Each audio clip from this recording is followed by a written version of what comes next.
Well, greetings, Business 20 students. This is week number 8. This is our final week in this course. So, yes, you will have your final exam at the end of this week or anytime this week. And we do have some content. 8-week classes, unfortunately, are not just a finals week. You still have things to do.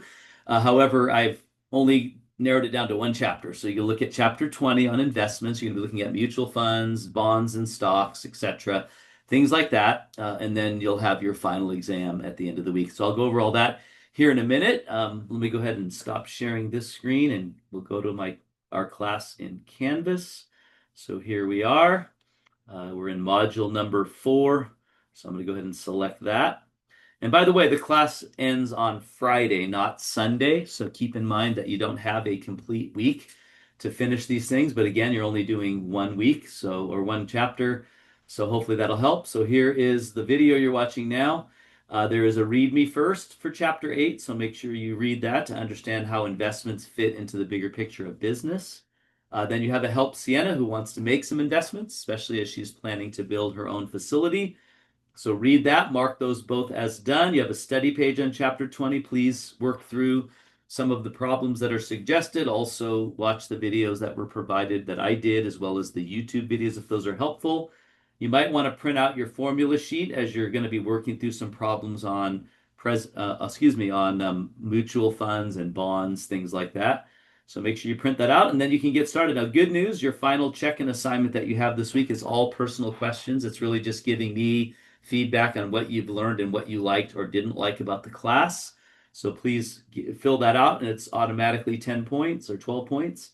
You have a quiz on chapter 20, and this is just to help you kind of understand some of the questions that may be coming up on the exam. So it's really a learning tool, not so much an assessment tool. You can take it multiple times. And so I encourage you to do that to make sure you understand how to work through the problems. If you do it early in the week, I'll give you feedback, and that'll prepare you for the final exam. So then you're going to take the final exam. And then you're also going to be finishing your case study number 4. If you didn't finish that yet, this is where you're looking at the 3 different types of inventory, and then you're filling in an income statement and giving me what was the profit using each of those different forms of inventory. And so make sure you complete that if you've not done it already. And then I do have a mandatory post-test assessment. This is the same test you took at the beginning. And this is just telling me what you learned. So don't worry about if you don't know how to do the answer, you didn't learn it. So just get it wrong or guess. But if you do know how to work them out, work it out and demonstrate that you understand how to do these problems. There's 10 questions on there. Most of them will be super easy for you, but a few of them may challenge you. So be prepared for that. And that's automatically 10 points no matter how you do. You could fail it and still get 10 points for that assessment. So that's it for the class. I do want to say, since this is our final class, that it's been a pleasure to have you. I always look at all of my class and all the students who are in it as kind of a divine thing, and meaning that I'm here for a reason. I got to know you and you got to know me for a reason. And hopefully that's to help you in your future. So if you need anything like a reference for a scholarship or a reference for a job or something like that, you want somebody to look at your resume for you, you want to bounce some ideas off somebody about your career plans, I'm happy to help however I can. Also, if you have any just issues going on in your life and you need prayer or you need some direction, you want to talk to somebody that's just a neutral person, please don't hesitate to reach out to me. I'd be happy to help you however I can. I feel like I'm here for you and here to help you succeed, whether it be personal things or whether it be, course and educational things or career planning, whatever.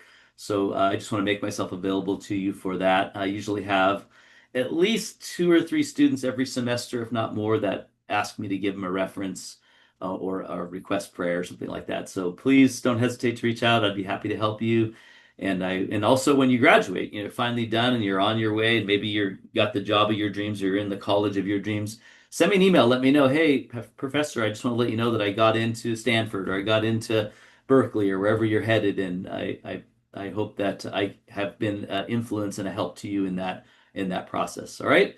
So have a great one. Maybe I'll see some of you in another class. But thanks for being a great class and a great student.